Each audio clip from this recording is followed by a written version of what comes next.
वंचक नमस्कार। मैं वंचक आतंकवादी द मोहित श्रीवास्तव आप सभी लोग का स्वागत करता हूं आतंक समाचार के आक्रमण कार्यक्रम में।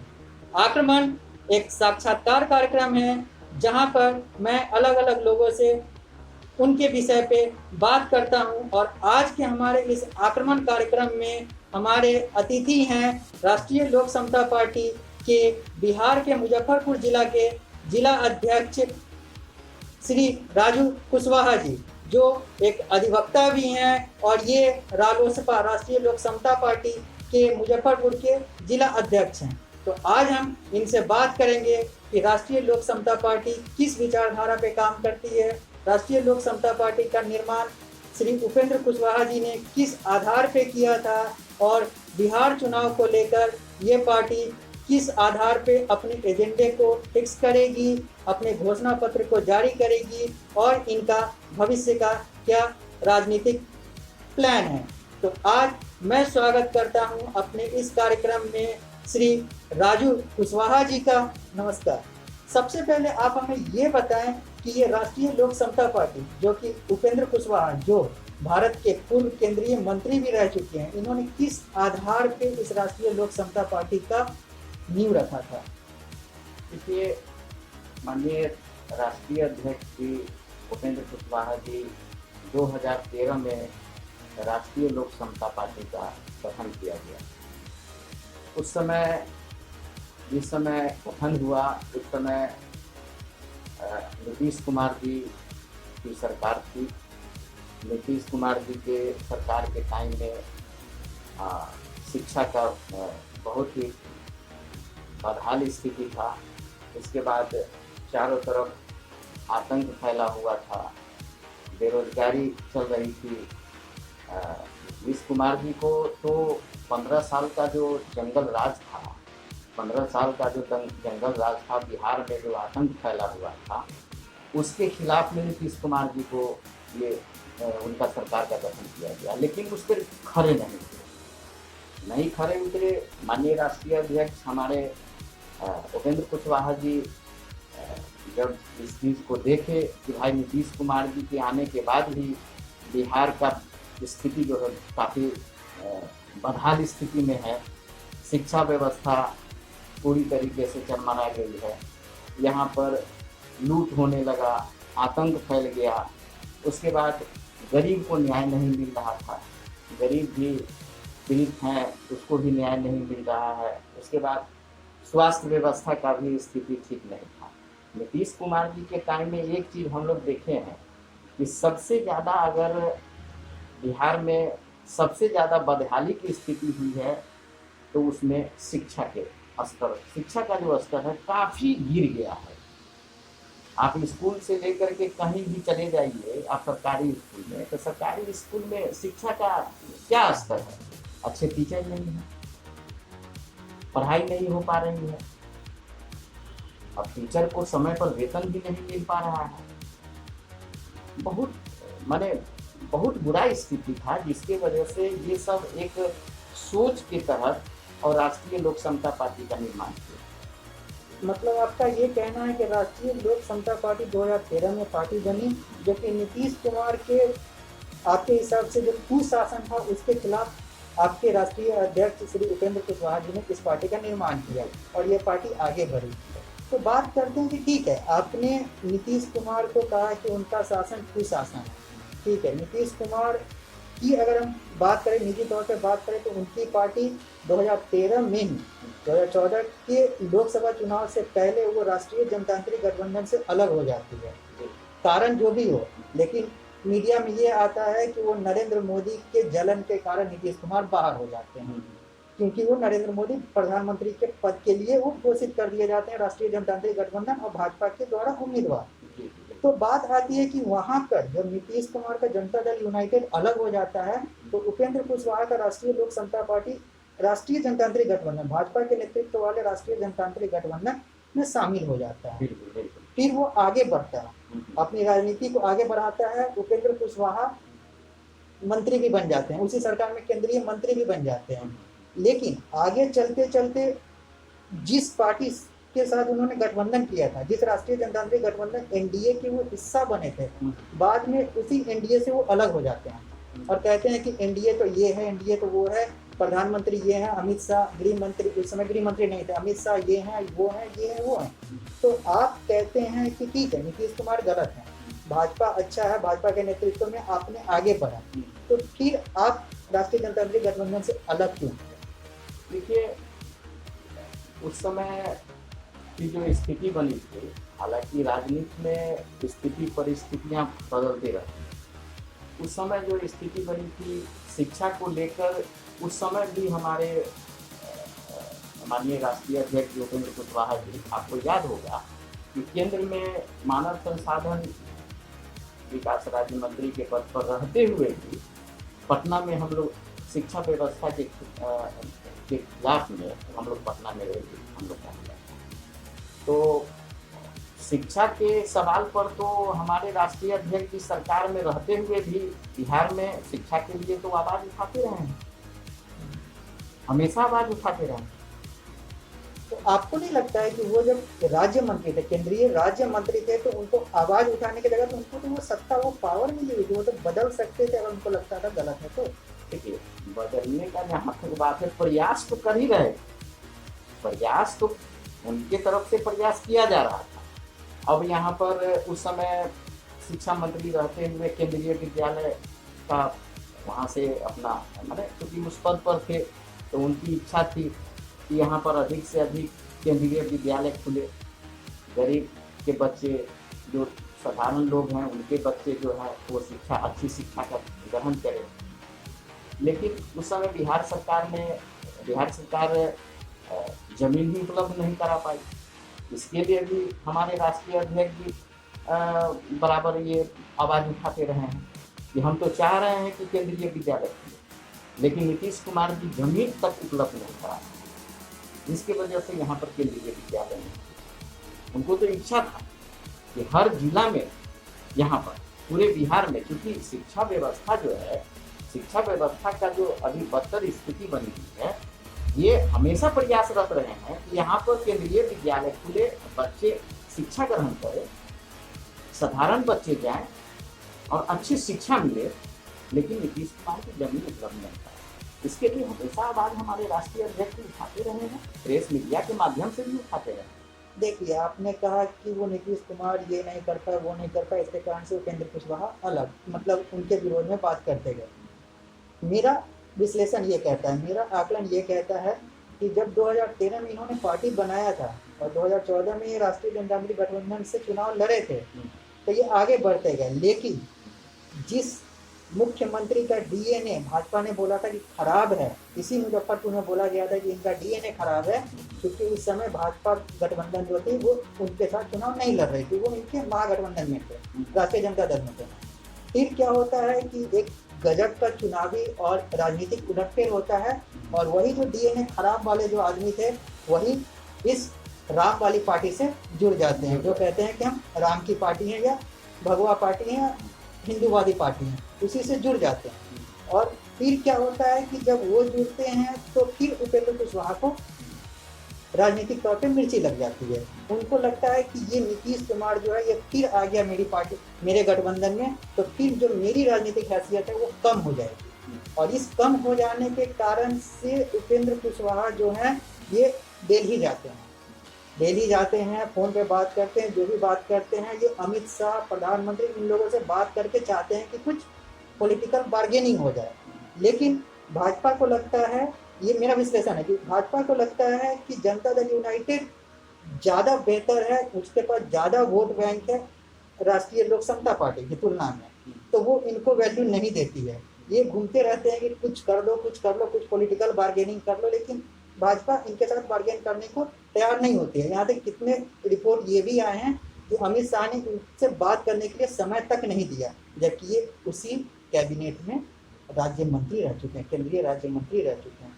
तो आप इस पर ये बताएं कि ये जो सारा कुछ होता है, जब जनता दल यूनाइटेड भाजपा के साथ बिहार में सरकार बना लेती है तो राष्ट्रीय लोक समता पार्टी अलग हो जाती है, तो क्या हम ये माने कि जहाँ पे नीतीश कुमार रहेंगे वहाँ पे उपेंद्र कुशवाहा नहीं रहेंगे? नहीं, ऐसी कोई बात नहीं है, तो उस समय की परिस्थिति जो है, आप जो बोल रहे हैं कि अमित शाह जी से मिलना चाह रहे थे, केंद्र में मंत्री थे लेकिन नहीं मिल पाए, तो ये बात सही है।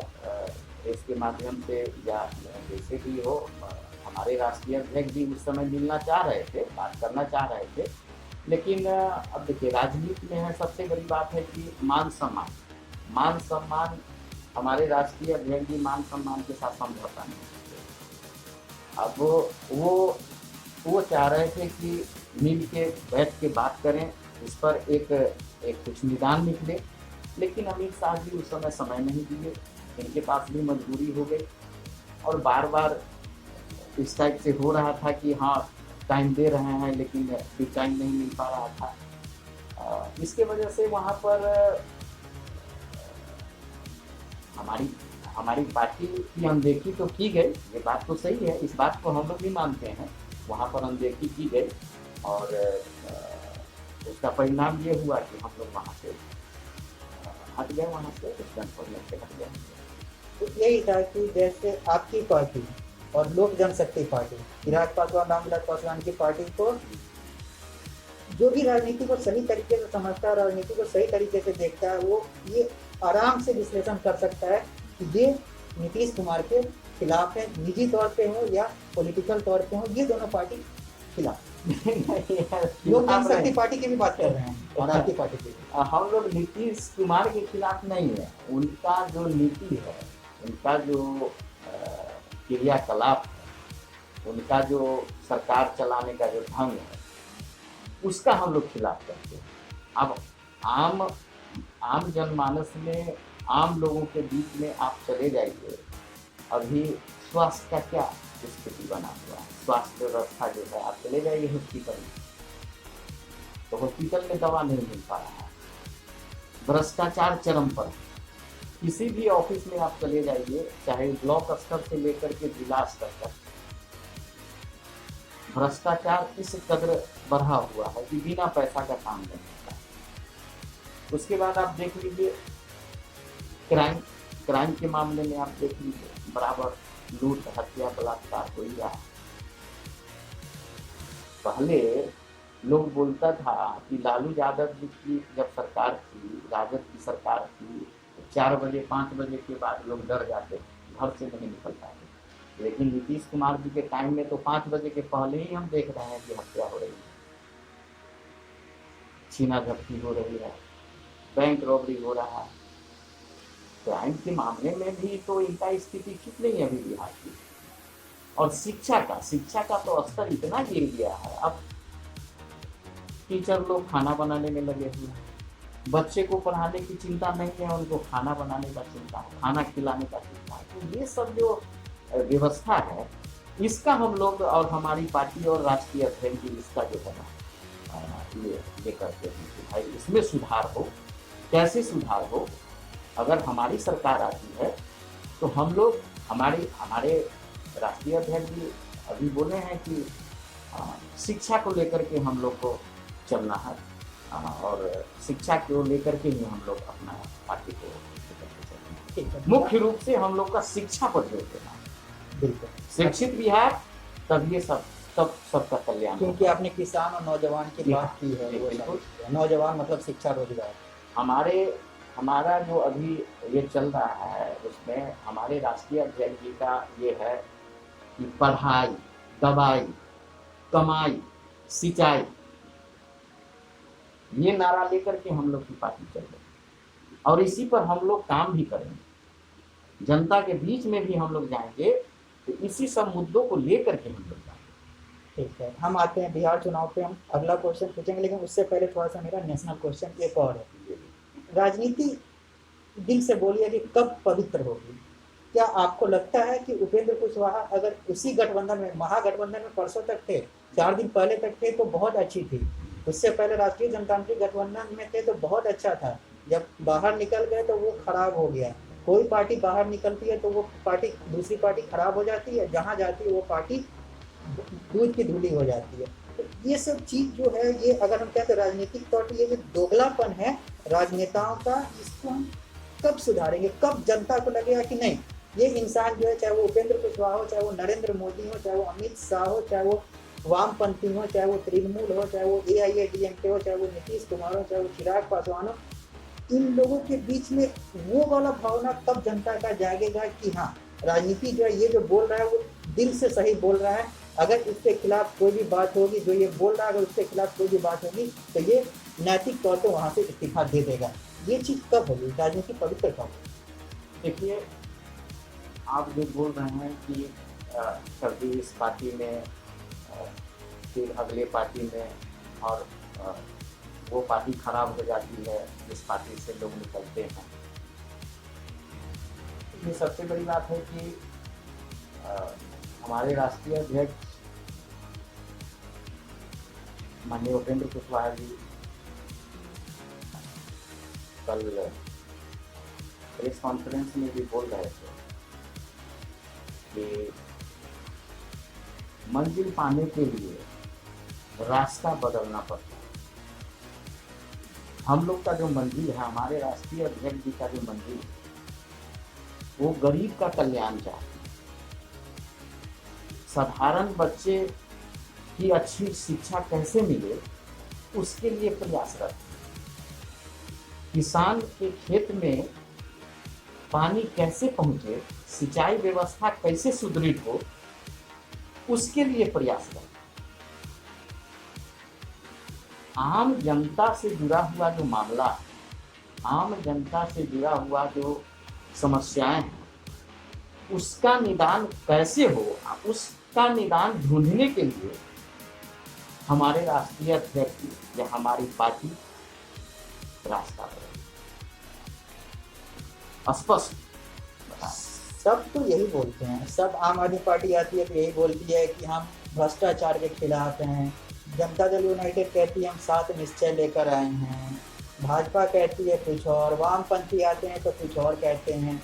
आज मैं एक बेहतरीन एग्जाम्पल देना चाहूँगा कि जो RK सिंह थे, राजकुमार सिंह, बिहार के आरा बक्सर के भोजपुर एरिया के, जिन्होंने बोला था हिंदू आतंकवाद की सबसे पहले रचना उन्होंने गढ़ी थी। हिंदू आतंकवाद उस समय भाजपा में नहीं थे, उस समय वो हिंदू आतंकवाद कहते थे, भाजपा ने उनका विरोध किया था। और जितने भी हिंदूवादी और जो देशभक्त लोग थे उन्होंने उसका विरोध किया था। लेकिन आज वही RK सिंह भाजपा में जुड़ गया, अब वो दूध के धुले हो गए। अब तो जो है सो सही है, जो है सो सही है। कन्हैया कुमार JNU में उल्टा सीधा भाषण देता है, बेगूसराय से चुनाव लड़ता है, 3 नंबर 2 नंबर पे आ जाता है, गिरिराज सिंह से हारता है लेकिन आ जाता है 2 नंबर पे, 3 नंबर पे आ जाता है। फिर क्या होता है कि आने वाले कुछ समय में पता चलेगा कन्हैया कुमार वामपंथी की जगह पे आपके पार्टी से या भाजपा से जुड़ जाएगा, फिर वो बहुत अच्छा हो जाएगा, फिर आप लोग या भाजपा उसको कहेगी बहुत अच्छा हो जाएगा। तो मेरा सवाल यही है कि जो चीज़ का आप विरोध करते हैं वो चीज़ सत्ता में आने के बाद कहते हैं कि सब चीज़ अच्छा है, वो पार्टी हमसे ज़्यादा बुरी थी, हम तो कम से कम बुरे हैं। ये चीज़ का आप जवाब दीजिए। इसमें जो है ना, आप क्या जवाब दिया जाएगा? मुख्य रूप से आप जो बोल रहे हैं इस इतिहास हम तो देख रहे हैं कि लोग रास्ता कैसे बदलते हैं, हम लोग भी देख रहे हैं। लेकिन हमसे पूछिएगा तो हमारे राष्ट्रीय अध्यक्ष जी का जो स्टैंड है वो हम स्पष्ट हम किए हैं कि आम जनता के हित में, किसानों के हित में, नौजवानों के हित में। आज बेरोजगारी चरम पर है, सिंचाई व्यवस्था सुदृढ़ हो, शिक्षा व्यवस्था अच्छी हो, स्वास्थ्य व्यवस्था अच्छी हो, इस सब के लिए हमारे राष्ट्रीय अध्यक्ष जी रास्ता बदले हैं। इनका अपना कोई स्वार्थ नहीं है। ये एक इतिहास बनाए थे। फर्स्ट बार राज्यसभा के जब सदस्य थे हमारे राष्ट्रीय अध्यक्ष जी, याद होगा 4 साल पूरा था, बचा हुआ था, राज्यसभा के सदस्य थे। 4 साल रहते हुए इन्होंने इस्तीफा दिया। अभी केंद्र में मंत्री थे तो मेरे ख्याल से 6-7 महीना बच रहा था समय में, चाहते तो वो मंत्री रहते, लेकिन उन्होंने इस्तीफा दिया। हमारे राष्ट्रीय अध्यक्ष जी अपने स्वार्थ के लिए कभी भी राजनीति नहीं की। कार्यकर्ताओं के हित को ध्यान में रख करके और तब वो अपना कदम आगे बढ़ाती है, जो हम देख रहे हैं हमारे राष्ट्रीय। ठीक है, अब हम अपने सवाल को थोड़ा सा बिहार की राजनीति से जोड़ेंगे। उससे पहले मेरा इसी से जुड़ा एक सवाल है, नेशनल सवाल है, जातिवाद पर आपका क्या कहना है? देखिए, जातिवाद के खिलाफ में हम हैं। जातिवाद को हम लोग तरजीह नहीं देते हैं। हम लोग यही चाहते हैं कि सामाजिक समरसता बनी रहे, समाज में सब लोग सौहार्दपूर्ण ढंग से जिए रहें। अब कहीं कहीं कुछ सुनने को मिल जाता है कि भाई अमुक जाति के साथ अमुक जाति ने दुर्व्यवहार किया या प्रताड़ित किया। इस सब चीज के खिलाफ में हम लोग हैं। जातिवाद को हम लोग प्रश्रय नहीं देते हैं।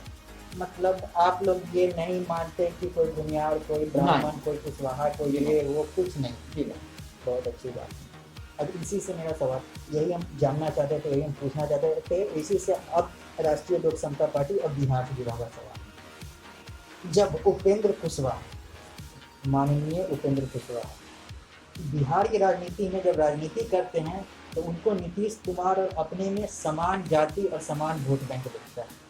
ठीक है, वो जब किसी को जोड़ते हैं अपने पार्टी में, या फिर अगर हमने उनसे पर्सनली बात नहीं किया, ना हमने उनका एनालिसिस, ना उनका हमने कागज पत्र देखा और कुछ नहीं किया, लेकिन जब हम एनालिसिस करते हैं कि उनके कार्यकर्ता और उनके यहाँ जिला अध्यक्ष और अलग अलग कौन है, तो उसमें से मैक्सिमम जो है, जो अधिकांश है, वो उन्हीं की जाति से निकलते हैं। ठीक है, उपेंद्र कुशवाहा, आप राजू कुशवाहा, ऐसे करके हम 12 पोस्टर, हम पूरे ऑल ओवर बिहार की बात करें तो बहुत सारे उनके जाति से जुड़े हुए जाति से निकल जाते हैं।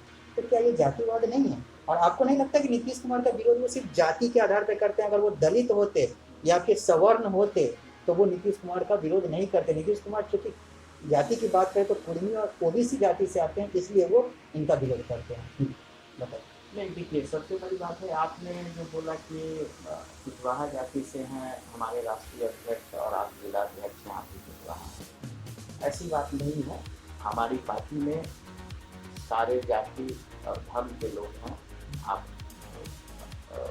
बिहार लेवल पे देख लीजिए या राष्ट्रीय जो कमेटी है उसमें भी सारे लोग हैं, सारे जाति के लोग हैं, विभिन्न पदों पर हैं। और प्रदेश स्तर पर भी जो संगठन है यहाँ पर, उसमें भी सभी जातियों के लोग समाहित हैं और महत्वपूर्ण पद पर सब सारे लोग हैं। इस चीज़ में हम विश्वास नहीं करते हैं। देखिए, हाँ, ये एक संयोग है कि हमारे राष्ट्रीय अध्यक्ष कुशवाहा हैं और हम भी यहाँ पे कुशवाहा जाति से बिलोंग करते हैं और जिला अध्यक्ष के पद पर यहाँ पर हम हैं। लेकिन ऐसी कोई बात नहीं। अच्छा, ऐसी कोई बात नहीं है तो इसी बात को हम जोड़ते हैं और कहते हैं कि लालू प्रसाद यादव की पार्टी राष्ट्रीय जनता दल, वो मुस्लिम यादव समीकरण को लेकर चलती है, एमवाई की राजनीति करती है। हमने उनके भी जिला अध्यक्ष रमेश गुप्ता जी से बात किया था, उन्होंने नकार दिया था कि हम एमवाई की नहीं करते हैं, ये वो हम गुप्ता हैं। उन्होंने ये सारी चीज़ें थी कि एमवाई की राजनीति नहीं करते हैं, ये है वो है।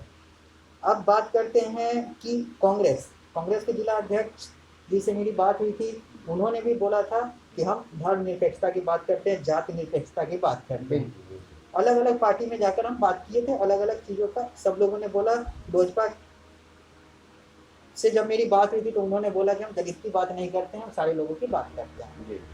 आपसे बात होती है तो हम पिछले 2 दिन का घटनाक्रम, बाकी तो छोड़ दिए, वो तो आप लोग पॉलिटिकली करेक्ट होंगे, बोलेंगे नहीं कि राजनीति जातिवाद पे नहीं होती है। लेकिन अगर हम पूरे भारत को एनालाइज करें, पूरे भारत का आकलन करें तो विकास पे वोट नहीं पड़ता है, जाति और धर्म पे ही वोट पड़ता है। और जितने भी राजनेता हैं वो जाति और धर्म की राजनीति करते ही करते हैं।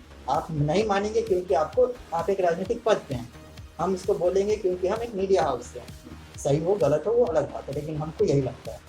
तो बात आती है कि पिछले 2-3 दिन के हम बिहार के घटनाक्रम को देखें, जो 28 अक्टूबर से 7 नवंबर तक चुनाव होना है और 10 को रिजल्ट आना है।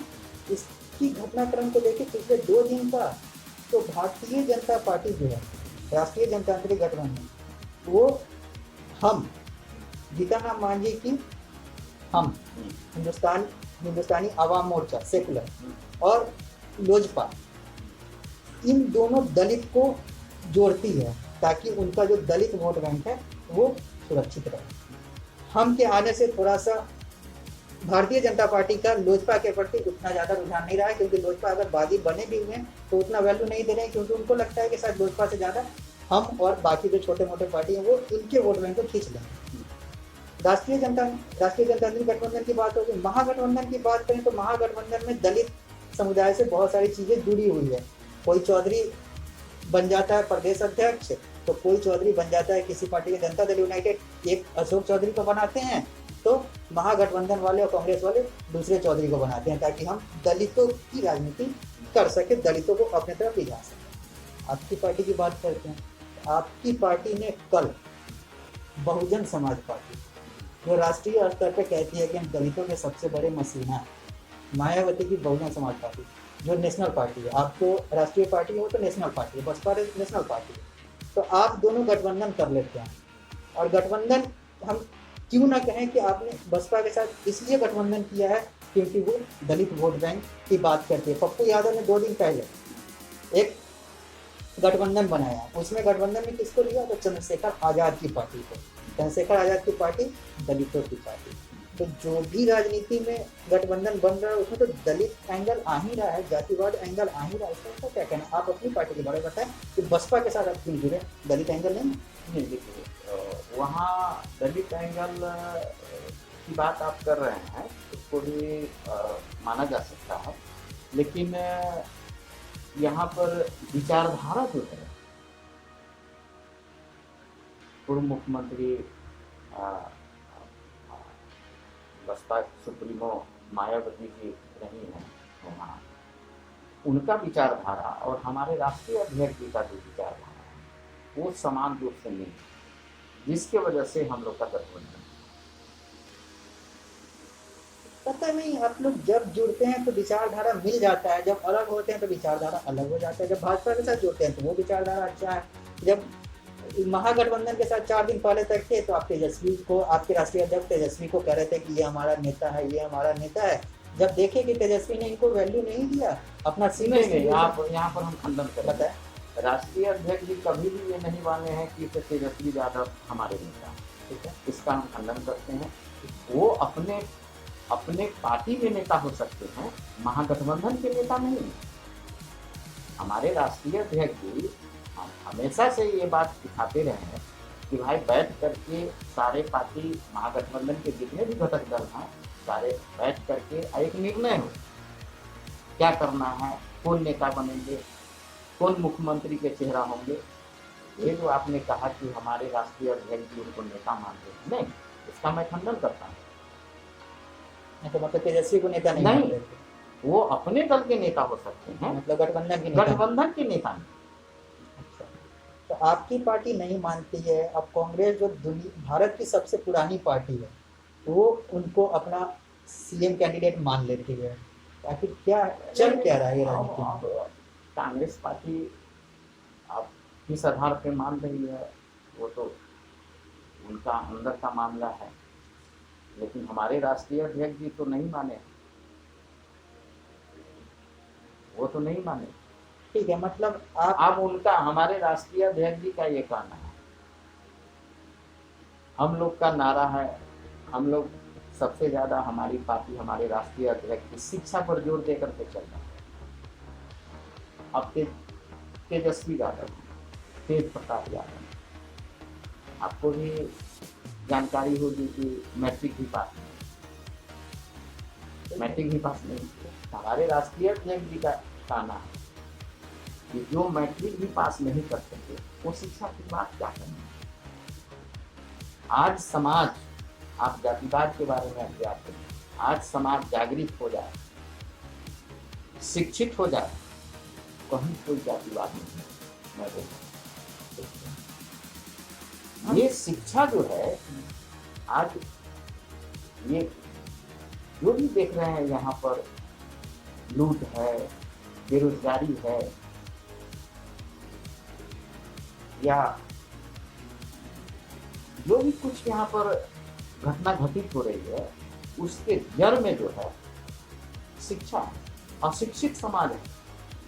ठीक है, हम यहाँ पे दो चीज कहना चाहेंगे। और नीतीश कुमार जी तो शिक्षा को तो शिक्षा का कमर तोड़ दिए, खत्म कर दिए। कोई भी गार्जियन देखिएगा, सरकारी स्कूल में पढ़ाना अपने बच्चे को चाहते हैं, सब लोग प्राइवेट स्कूल में पढ़ाना चाहते हैं। आखिर क्यों? हम किसी का नाम नहीं लेंगे, लेकिन हमारे देश के अंदर कुछ स्टेट में है, हम लोग आप प्रेस के माध्यम से हम लोग जाने हैं कि वहां पर लोग प्राइवेट स्कूल में बच्चे को भेजना छोड़ करके आप अब सुधार के वजह से सरकारी स्कूल में लोग बच्चे को भेज रहे हैं। तो जब दूसरे स्टेट में बदलाव हो सकता है तो हमारे बिहार में क्यों नहीं बदलाव? मतलब आपकी पार्टी अगर यहाँ पे सत्ता में आएगी तो ये शिक्षा में शिक्षा लेकर के हम लोग का नारा है शिक्षित समाज हो, शिक्षा पर जोर हो, हम लोग शिक्षा को लेकर के चलते हैं। ठीक है, आपने यहाँ पे जो बात कही तेजस्वी पढ़े लिखे नहीं है, तेज प्रताप पढ़े लिखे नहीं है, बहुत सारी चीज़ें आप कहते हैं, आपके राष्ट्रीय अध्यक्ष कहते हैं कि पढ़ा लिखा समाज होना चाहिए। तो यहाँ पे मेरा दो सवाल है। पहला सवाल ये है कि पढ़ा लिखा समाज होना चाहिए, ये चीज़ होना चाहिए, ये चीज़ होना चाहिए। तो यहाँ पे अगर आपको लगता है कि राजनीति में शिक्षा मंत्री हो या मुख्यमंत्री हो या कोई भी मंत्री हो, कम से कम इतना पढ़ा लिखा होना चाहिए, तो इसके लिए आपको राजनीति और संविधान को बदलने की जरूरत है, राजनीतिक संविधान को बदलने की जरूरत है, क्योंकि हमारा संविधान कुछ कहता ही नहीं है इस शिक्षा। आप दूसरे ओर आप अपने बोले मेरा तात्पर्य ये था कि बिहार स्टेट के प्रमुख के तौर पे शिक्षित लोग बैठेगा तभी ना शिक्षा के बारे में सोचेगा कि शिक्षा का क्या महत्व है। यहाँ खुद नॉन मैट्रिक लोग अगर उस सीएम के पोस्ट पे बैठ जाएंगे तो क्या शिक्षा में सुधार लाएंगे? तो ये मेरा ही कहना है। मेरा भी वही कहना है ना, आपने सवाल को ठीक है अपने तरीके से समझा, लेकिन मेरा भी वही कहना था कि आप जो कह रहे हैं कि ये बदलाव ये बात सही बात है। नहीं, ये बदलाव होनी चाहिए, तो बदलाव तो संविधान में होनी चाहिए। संविधान में गलत है, संविधान में आपके पार्टी को कहना चाहिए कि बदलाव करो कि कम से कम इतनी एलिजिबिलिटी हो, मुख्यमंत्री बनने के लिए एलिजिबिलिटी नहीं, आपकी बातों से हम सहमत। अगर नहीं है तो स्मृति ईरानी शिक्षा मंत्री बनेंगी और कभी डॉक्टर रमेश पोखरियाल निशंक भी शिक्षा मंत्री बन जाएंगे। तो ये बात आती है। और यहाँ पे दूसरा चीज़ और है, चलिए संविधान की बात आती है, यहाँ पे दूसरा चीज़ और है। आपने कहा कि जब समाज शिक्षित होगा ना तो ये सारी चीज़ें जो अराजकता है वो कम हो जाएगी, गलत चीज़ है। इस पर मेरा ये कहना है कि बहुत सारे अनपढ़ समाज वाले जो है ना वो बहुत अच्छे से समाज में चलते हैं और बहुत सारे पढ़े लिखे हैं। जवाहरलाल नेहरू यूनिवर्सिटी दिल्ली की बात कर लें, वहाँ पे जो पढ़े लिखे जो PhD के स्कॉलर हैं वो देश विरोधी नारे लगाते हैं। केरल जो भारत का सबसे शिक्षित राज्य है, वहाँ पे क्या क्या हो रहा है, देश विरोधी नारे और IS में और अलग अलग आतंकवादी संगठन में लोग जा रहे हैं। तो मेरा ये कहना है कि जो पढ़े लिखे जो PhD स्कॉलर है, रिसर्च स्कॉलर है, गौतम नवलखा, ये सब CBI की डिमांड पे चले जाते हैं और जो अनपढ़ है वो कम से कम अपने समाज को तो चला रहा है। तो आप कह रहे हैं कि शिक्षा से ये अराजकता कम हो जाएगी, तो हमें लगता है कि JNU जो शिक्षा का घर है वहाँ पे तो अराजकता की एक जन्मभूमि है। वो नहीं, वो आप अपवाद स्वरूप आप चले गए। वो मैक्सिमम वो आप JNU की बात आप कर रहे हैं, पूरे देश में कितना JNU है? एक JNU है। आप अगर आपको जैसे कि शिक्षित समाज शिक्षित हो जाएगा, पढ़ा लिखा समाज होगा, क्राइम लूट ये सब जो हो रहा है बेरोजगारी की वजह से हो रहा है ना, अब उतना समझदारी नहीं है, लोग के अंदर समझ विकसित नहीं हो पा रहा है, क्या करना चाहिए क्या नहीं करना चाहिए, क्या गलत है क्या सही है। देखिए एक बार जान लीजिए, शिक्षा जो है, शिक्षा से ऐसा नहीं कि जो शिक्षित हो जाएंगे सब डॉक्टर इंजीनियर अफसर बन ही जाएंगे, लेकिन एक सोच डेवलप कर जाता है उन लोग के अंदर कि क्या गलत है क्या सही है। शिक्षा एक ऐसी ताकत है,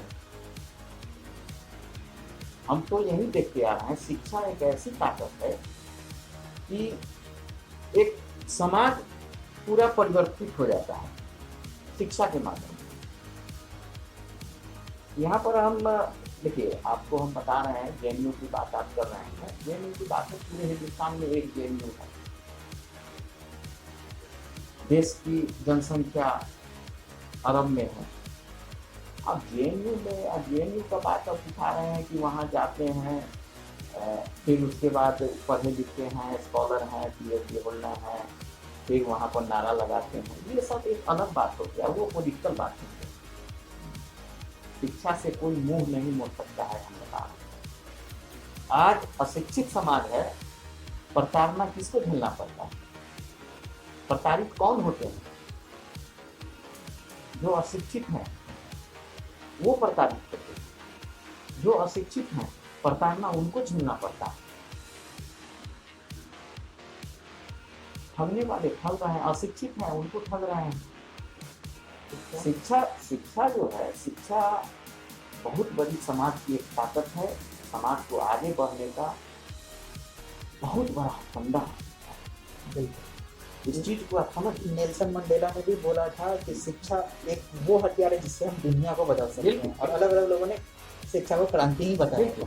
लेकिन मेरा ये यहाँ पे कुछ हम कहना चाहेंगे कि भारत में एकलौता जेएनयू नहीं है, जादवपुर यूनिवर्सिटी, बंगाल, केरल, ये बहुत सारे एग्जाम्पल हैं। और जब बॉलीवुड के बड़े बड़े कलाकार दीपिका पादुकोण जैसे लोग अपने फिल्म के प्रमोशन के लिए कन्हैया कुमार के साथ खड़े हो जाते हैं, और साउथ के बहुत सारे लोग बेगूसराय में, चाहे वो जावेद अख्तर हो, चाहे वो उनकी वाइफ हो, चाहे वो अलग अलग लोग हों, बेगूसराय में आके प्रमोशन करते हैं उसी लोग का जो देश विरोधी नारे लगाते हैं और कहते हैं कि एक अभिव्यक्ति की आज़ादी है, तो गलत होता है। चलिए इस बात को तो हम अलग कर देते हैं, बात करते हैं इस चुनाव की बात। तो बात जब आती है कि आप कहते हैं कि शिक्षा है, तो मेरा यही कहना है कि शिक्षा बिल्कुल जरूरी है, शिक्षा से क्रांति आती है, लेकिन शिक्षा में नैतिकता हो तब। अगर नैतिकता न हो तो दिक्कत हो जाती है। अब हम बात करना चाहेंगे एक बिहार के बहुत बड़े मुद्दा से, जो है पिछले 14 जून से उठा हुआ मुद्दा सुशांत सिंह राजपूत। इस पर आपकी पार्टी का क्या स्टैंड है? अभी तक हमें क्लियर स्टैंड नहीं दिखा। देखिए, सुशांत सिंह राजपूत की हत्या हुई या सुसाइड किए, हम लोग भी प्रेस और मीडिया के माध्यम से हम लोग भी जान रहे हैं, देख रहे हैं, चैनल पर भी सुन रहे हैं। अब किस परिस्थिति में हुई, क्या हुआ नहीं हुआ, इस पर तो हम विशेष रूप से टीका टिप्पणी हम नहीं करेंगे, क्योंकि ये जांच का विषय है। इसमें सीबीआई भी जांच कर रही है, महाराष्ट्र पुलिस भी जांच कर रही है। माने जो भी हुआ हम लोग मीडिया के माध्यम से देख रहे हैं। मेरी पार्टी का स्टैंड यही है कि अगर गलत हुआ है तो न्याय मिलना चाहिए। हम लोग न्याय के पक्षधर हैं। इसके आगे अब इतना हाईलाइटेड करके मामला को इतना अब एक चुनावी मुद्दा बना लिया जाए तो ये माने ये अलग बात है। लेकिन हम लोग न्याय के पक्षधर हैं। हम लोग चाहते हैं कि इसमें न्याय संगत बात होनी चाहिए और न्याय मिलनी चाहिए। बात न्याय की तो है ही नहीं, न्याय जो भी मिल जाएगा वो न्याय ही होगा। पहले बोल दिया गया आत्महत्या, वो भी न्याय था, बाद में रिपब्लिक मीडिया और अलग अलग लोगों ने उसको टाल ठोक के उठा दिया, वो भी न्याय था। न्याय तो सब चीज होता है। बिहार के डीजीपी आज नेता बन गए, बीआरएस लेकर नेता बन गए, सिर्फ सुशांत सिंह राजपूत के मामले से वो सबसे ज्यादा हाईलाइट हुआ। आज वो जनता दल यूनाइटेड के नेता बन गए, शायद वो बक्सर से विधानसभा चुनाव भी लड़ लें। भाजपा जो है वो सुशांत सिंह राजपूत के नाम पे स्टिकर चिपका के घूमती है कि हमको सुशांत सिंह राजपूत को न्याय दिलाना है। तो मेरा ये कहना है, भाजपा के बहुत सारे कार्यकर्ता, तो मेरा यही कहना है कि राष्ट्रीय लोक समता पार्टी सुशांत सिंह राजपूत पे ज्यादा कुछ ऐसे नहीं है, न्याय चाहती है। आपका यही कहना है कि न्याय चाहिए, ठीक है। सुशांत सिंह राजपूत मुद्दे से अलग हटते हैं। अब हम बात करते हैं आपके इस चुनाव के घोषणा पत्र का। आप इस चुनाव के घोषणा पत्र में क्या क्या शामिल करने वाले हैं शिक्षा के अलावा?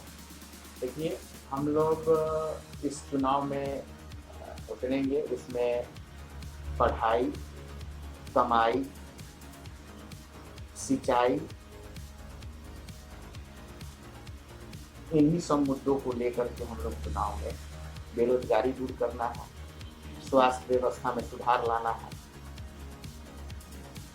शिक्षा व्यवस्था को मुख्य एजेंडा के रूप में लेकर के हम लोग आगे बढ़ेंगे।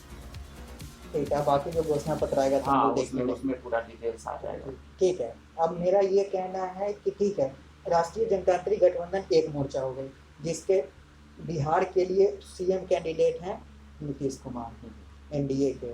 महागठबंधन के उससे कोई टूटे ना टूटे, महागठबंधन जो है रहे या ना रहे, राष्ट्रीय जनता दल का जो सीएम कैंडिडेट रहेंगे वो तेजस्वी यादव रहेंगे। कांग्रेस रहती है तो भी रहेंगे, नहीं रहते तो भी रहेंगे। जन अधिकार पार्टी पप्पू यादव ने अपने आप को सीएम कैंडिडेट और प्रतिज्ञा पत्र वगैरह सारा कुछ दे दिया। उन्होंने तो सुशांत सिंह राजपूत के नाम पे फिल्म सिटी बनाने का भी ऐलान किया है प्रतिज्ञा पत्र में। तो सुशांत वो एक तरह से मुख्यमंत्री के उम्मीदवार हो गए। इधर नीतीश कुमार हो गए, तेजस्वी यादव हो गए। प्लूरल्स एक नई पार्टी आई है, जिसकी पुष्पम प्रिया चौधरी कहती हैं कि हम जीतेंगे तो हम मुख्यमंत्री बनेंगे, भावी मुख्यमंत्री। प्लूरल्स की बात आ गई। आपकी जो गठबंधन है उसमें हमें तो लगता है कि आपके राष्ट्रीय अध्यक्ष उपेंद्र कुशवाहा जी ही मुख्यमंत्री के उम्मीदवार होंगे। इस पर आप क्या कहेंगे? देखिए, अभी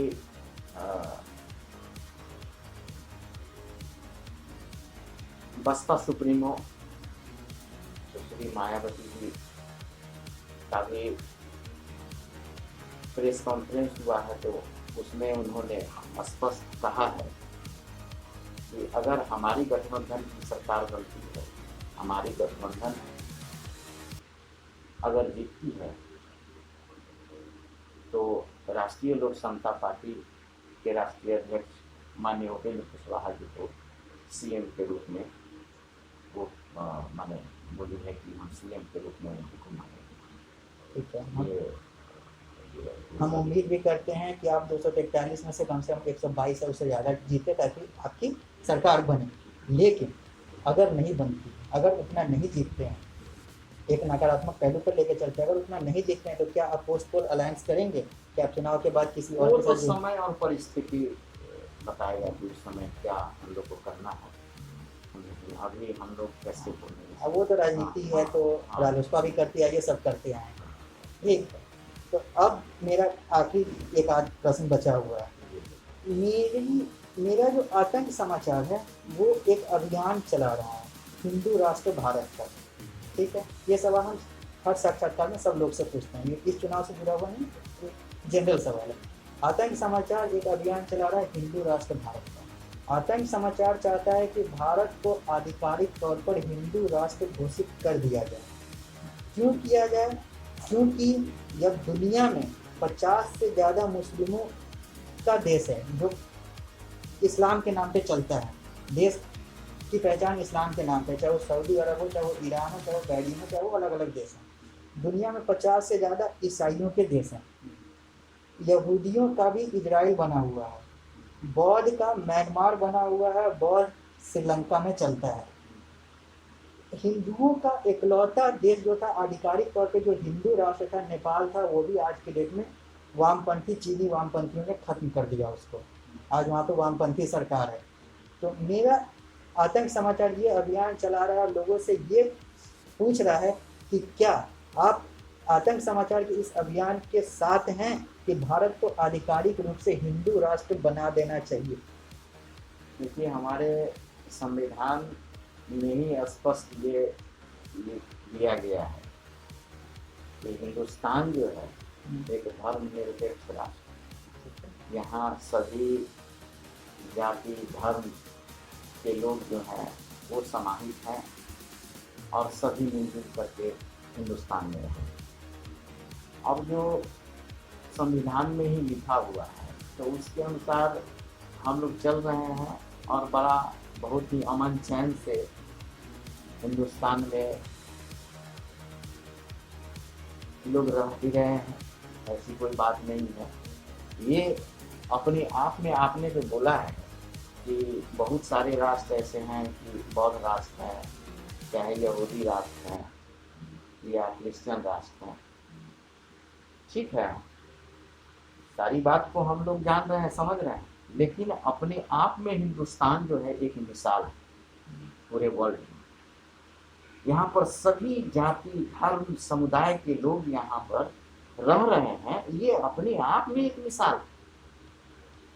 तो हमारे ख्याल से ये चीज जो है अब डायरेक्ट हिंदू राष्ट्र घोषित कर दिया जाए, मुझको नहीं समझ में आ रहा है कि ये चीज जो है ना संभव हो पाए। देखिए संभव की बात नहीं है, हम तो अब यहाँ चला रहे हैं, संभव ना संभव की तो बात आगे की है। मेरा बात ये कहना है कि आपने बोला कि ये मिसाल है, भारत एक मिसाल है। बिल्कुल। आज भारत मिसाल बना पड़ा है। बंगाल में धार्मिक परिवर्तन हो गया, बंगाल में इस्लामीकरण हो चुका है बहुत सारे जगहों पर, केरल इस्लामीकरण हो गया, बहुत सारे ऐसे जगह पे आग को गाली दिया जाता है, कहा जाता है कि तुम ईसाई बन जाओ, इत्यादि, और धर्म परिवर्तन हो रहे हैं, यूपी में हो रहे हैं, बिहार में हो रहे हैं। तो आप मिसाल किस तौर पे कह रहे हैं कि हम सिर्फ मिसाल लेकर चलते रहे और हिंदू खत्म हो गए? नहीं, किसी ने बोला कि वो ही इस्लामीकरण हो गया केरल में? केरल में इस्लामीकरण नहीं हुआ, पूरा दुनिया देख रहा है कि वहाँ से IS में लोग जा रहे हैं, वहाँ पे लव जिहाद चल रहा है, वहाँ पे क्या क्या जिहाद चल रहा है, कलम जिहाद कश्मीर में चल रहा है, कश्मीरी पंडितों को भगा दिया गया, बहुत सारी पार्टी क्यों तक नहीं बोली। और वही अगर किसी इस्लामिक लोगों पे अगर अखलाक से हंगामा हो जाता है, मौत हो जाती है, तो लोग कहते हैं कि असहिष्णुता हो गई। पूरे कश्मीरी पंडितों को 1990-91 में भगा दिया गया, आज तक कोई आंसू रोने के लिए तैयार नहीं है। आप कह रहे हैं कि मिसाल है? नहीं, ऐसा बात नहीं है। अगर कहीं पर किसी के साथ अन्याय हुआ है तो मैंने आवाज़ उठी है, हम लोग भी जागरूक हैं, हम लोग भी पेपर के माध्यम से, न्यूज़ मीडिया के माध्यम से देखते रहे हैं, किसी में ज़्यादा किसी में कम। लेकिन ऐसा नहीं है कि अब किसी के साथ कुछ हो जाए, अन्याय हो गया या किसी के साथ मैंने इस टाइप से बड़े लेवल पे हो गया हो और उसमें प्रशासन की ओर से या पॉलिटिकल लोग उसमें चुप रहे हों, इस चीज़ का हम खंडन करते हैं। ठीक है, आप खंडन करें, लेकिन ये सत्य है कि बहुत सारे लोग धर्म देखकर वो करते हैं। सही बात है, इस चीज़ को हम मानते हैं। लेकिन इस चीज़ का हम खंडन करेंगे कि किसी के साथ अन्याय हो रहा हो, बड़े पैमाने पर हो रहा हो और उसमें पॉलिटिकल पार्टीज जो है मुख्य दर्शक बनी हुई हो, ऐसी बात। कश्मीरी पंडितों तो बनी है ना, तो भाजपा को छोड़ के बाकी, भाजपा गठबंधन को छोड़ के बाकी सब मुख्य दर्शक बनी है। नहीं, वो अलग, ऐसा बात नहीं है, उस पर भी ठीक है, कोई नहीं था, वो आपकी पॉलिटिकल मजबूरी है जिसके कारण से आप नहीं बोल पाएंगे, ठीक है। लेकिन हम बस इस टॉपिक को ख़त्म करना चाहते हैं कि संविधान में कहीं पर भी धर्मनिरपेक्षता नहीं लिखी हुई है। जब संविधान बना था तो बाबा साहब भीमराव अम्बेडकर, बहुजन समाज पार्टी वाले बाबा साहब भीमराव अम्बेडकर ने बनाया था, तो नहीं लिखा था। तो इमरजेंसी के समय इंदिरा गांधी ने चुपके से जोड़ दिया था, यानी जैल सिंह और सारे कुछ मिलकर सत्य है। नहीं, इसमें हम डिबेट नहीं करते, बस एक पॉइंट को बताएं।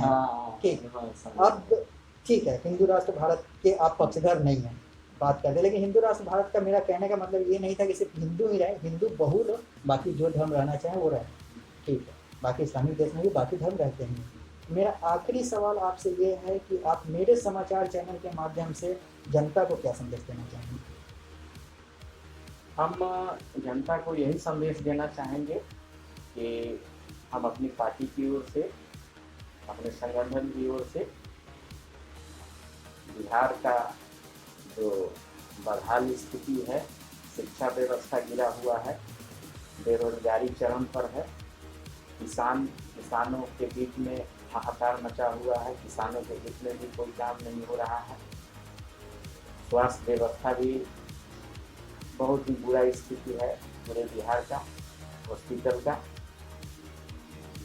इसी सब मुद्दा को लेकर के और हमारी पार्टी, हमारे माननीय राष्ट्रीय अध्यक्ष आदरणीय उपेंद्र कुशवाहा जी के संकल्पित हैं कि बिहार में विकास हो, बिहार में खुशहाल हो, शिक्षित समाज हो, बिहार खुशहाल हो। इसी सब मुद्दों को लेकर के हम लोग चुनाव में जाएंगे। आज हमने बात किया रालोसपा के मुजफ्फरपुर जिला अध्यक्ष श्री राजू कुशवाहा जी से। मैंने इनसे अलग अलग सवाल पूछे, अलग अलग मुद्दे से जुड़े अलग अलग प्रश्न पूछे और इन्होंने उसका बखूबी जवाब दिया। इन्होंने हर सवाल को सही तरीके से परिभाषित कर कर जवाब दिया, पॉलिटिकली करेक्ट रहे। बात वही होती है कि अंदर से कुछ और भी जवाब का मन होता है, लेकिन चूंकि ये एक पार्टी से जुड़े हुए हैं तो ये उस पार्टी की विचारधारा से चलना होता है, जो इन्होंने बखूबी निभाया।